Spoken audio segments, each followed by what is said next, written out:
Hello everyone, मैं Prince Kumar Mishra आपका स्वागत करता हूं अपने YouTube channel English by Prince पे। और जो आज का हमारा टॉपिक है वो है एपोजिशन। आज हम लोग सीखने जा रहे हैं कि टर्म एपोजिशन का मतलब क्या होता है, ठीक है ना।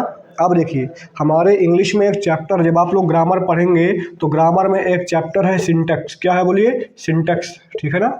सिंटैक्स को जो है हम लोग सब्जेक्ट वर्ब एग्रीमेंट के नाम से भी जानते हैं, ठीक है ना। और वहाँ पर हम सीखते हैं कि जो हमारा वर्ब होता है वो जो है लगता है अकॉर्डिंग टू द सब्जेक्ट। कहाँ लगता है बोलो? According to the subject. जो हमारा वर्ब होता है वो एग्री करता है अकॉर्डिंग टू द सब्जेक्ट। इसका मतलब क्या था कि अगर हमारा सब्जेक्ट है सिंगुलर तो हमारा वर्ब आएगा सिंगुलर, और अगर हमारा सब्जेक्ट है प्लूरल तो हमारा वर्ब आएगा प्लूरल, ठीक है ना। तो उसी चैप्टर में जो है एपोजिशन शब्द का इस्तेमाल होता है। बहुत सारी किताबों में दिया हुआ है और बहुत सारे बच्चों को डाउट होता है कि एपोजिशन होता क्या है।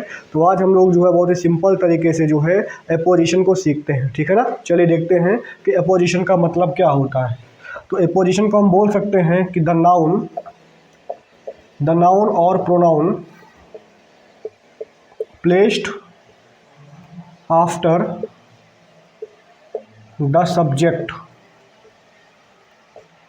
the noun or pronoun placed after the subject to explain it is called apposition,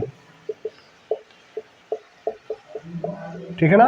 the noun और pronoun placed after the subject to explain it is called apposition, ठीक है ना। वो नाउन या प्रोनाउन, पहली बात आपको ध्यान देना है कि जो आपका एपोजिशन होता है वो नाउन या प्रोनाउन ही बनते हैं, ठीक है ना।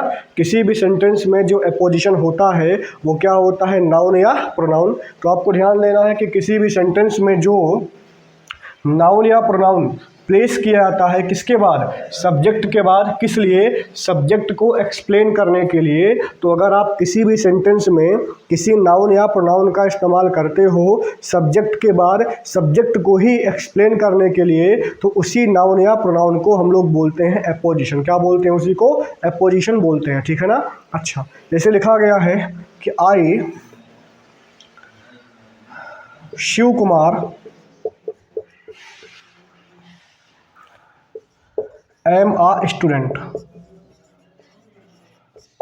लिखा हुआ है कि जो है आई शिव कुमार एम आ स्टूडेंट। समझ में आ गया ना। अब आप इस सेंटेंस को ध्यान से देखिए, यहाँ पर आई के बाद लगाया गया कॉमा, उसके बाद आया हुआ है शिव कुमार, ठीक है। उसके बाद हमारा हुआ है वर्ब आया हुआ है एम, और यहाँ पर आया हुआ है स्टूडेंट, जो कि आपका क्या है? कॉम्प्लीमेंट है। समझ में आ गया ना। अब देखिए, आई के साथ आपका क्या लगता है? एम लगता है ना। जो आपका वर्ब है वो एग्री किया किसके साथ? सब्जेक्ट के साथ। लेकिन जो यहाँ पर आपका शिव कुमार है इसी को हम लोग क्या बोलेंगे? एपोजिशन बोलेंगे, है कि नहीं है? क्योंकि शिव कुमार किसका नाम है? आई का नाम है कि नहीं? शिव कुमार आई का नाम है, तो शिव कुमार का इस्तेमाल किया गया है आई को एक्सप्लेन करने के लिए। इसीलिए जो है यहाँ पर जो शिव कुमार है वो काम किसका कर रहा है? एपोजिशन का कर रहा है। किसका कर रहा है? एपोजिशन का कर रहा है। समझ में आ गया ना। अब देखिए, एग्जाम में क्या करते हैं, जैसे सेंटेंस लिखा हुआ है ना कि आई शिव कुमार एम आ स्टूडेंट, यहाँ पर एम अगर हम ऑब्लिक करते हैं इज, तो बहुत सारे बच्चे यहाँ पर वर्ब लगाते हैं इज। उनको लगता है कि शिव कुमार के साथ तो इज आता है, लेकिन आपको ध्यान देना है कि यहाँ पर जो हमारा एक्चुअल सब्जेक्ट है वो हमारा आई है। यहाँ पर जो हमारा एक्चुअल सब्जेक्ट है वो क्या है? आई है। और ध्यान दीजिएगा, किसी भी सेंटेंस में अगर एपोजिशन आता है तो एपोजिशन के पहले जो सब्जेक्ट होगा वही हमारा एक्चुअल सब्जेक्ट होगा, और हमारा वही जो है वर्ब के अकॉर्डिंग वर्ब हमारा उसी के अकॉर्डिंग आएगा, ठीक है ना। जैसे हम लोग एक जो एग्जांपल लेते हैं कि we each have a problem.